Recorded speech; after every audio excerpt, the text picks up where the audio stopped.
Jamais quelqu'un d'aussi grand n'est devenu si petit pour faire grandir les petits. Si les religions et la science découvraient la grandeur de l'intelligence de Jésus-Christ, les sociétés ne seraient plus jamais les mêmes.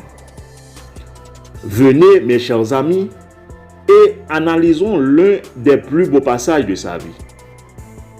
Quelques heures avant son arrestation, il avait, lors du dernier souper, un ensemble d'attitudes capables de dérouter la psychiatrie et la psychologie. La scène est mondialement connue, mais très peu connue dans le monde scientifique.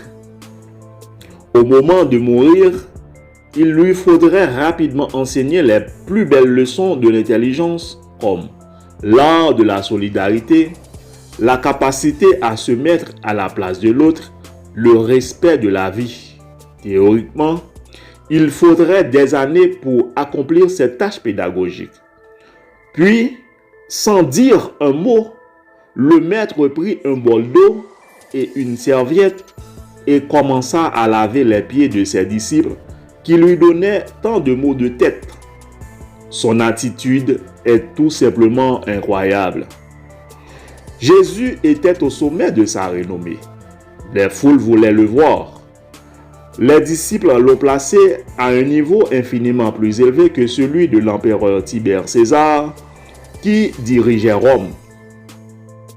Soudain, il abdique de la position la plus élevée, se prosterne devant les jeunes Galiléens et commence à enlever la saleté de ses pieds. Ces jeunes étaient paralysés, choqués, consternés. Ils se regardaient avec une boule dans la gorge.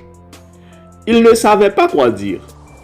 Alors que les gouttes d'eau coulaient sur leurs pieds, une rivière émotionnelle coulait dans les coulisses de leur esprit, irriguant les allées de leur intelligence.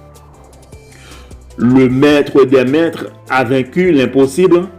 Il a pénétré les sols inconscients, réécrivant les fenêtres de l'intolérance, de la dispute prédatrice, de l'envie, de la jalousie, de la vanité. Comprenez bien cela. Ce sont 10 ou 20 minutes qui ont fait plus d'effet que des décennies de banc d'école ou des années de psychothérapie. Le dernier souper a été le plus grand laboratoire de traitement psychique et d'enrichissement de l'art de pensée connu. Cette terre a produit des esprits brillants, mais personne n'est jamais allé aussi loin que Jésus-Christ.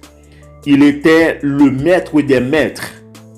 Il a fait cela lorsqu'il devait être torturé et tué. Qui est capable de raisonner dans le chaos?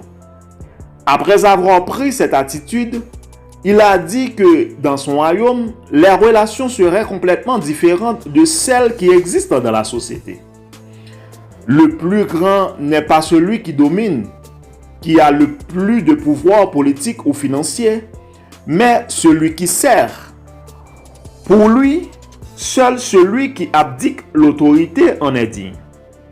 Tout leader spirituel, politique et social qui souhaite que les gens gravitent autour d'eux n'est pas digne d'être leader. Ceux qui utilisent le pouvoir et l'argent pour contrôler les autres ne sont pas préparés à les posséder. Seuls ceux qui servent sont dignes d'être responsables.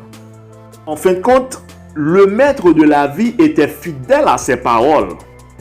Il vivait ce qu'il disait. Il accordait plus d'importance aux autres qu'à lui-même, même face à la mort. Il était digne de la plus haute autorité car il avait abdiqué. Le plus grand vendeur de rêves était le plus grand éducateur et le plus grand psychothérapeute de tous les temps.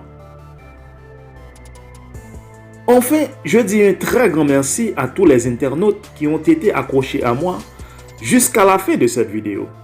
Attention, il ne faut jamais oublier de partager. C'était votre ami Jean Escadet. Que Dieu vous bénisse. Bonsoir.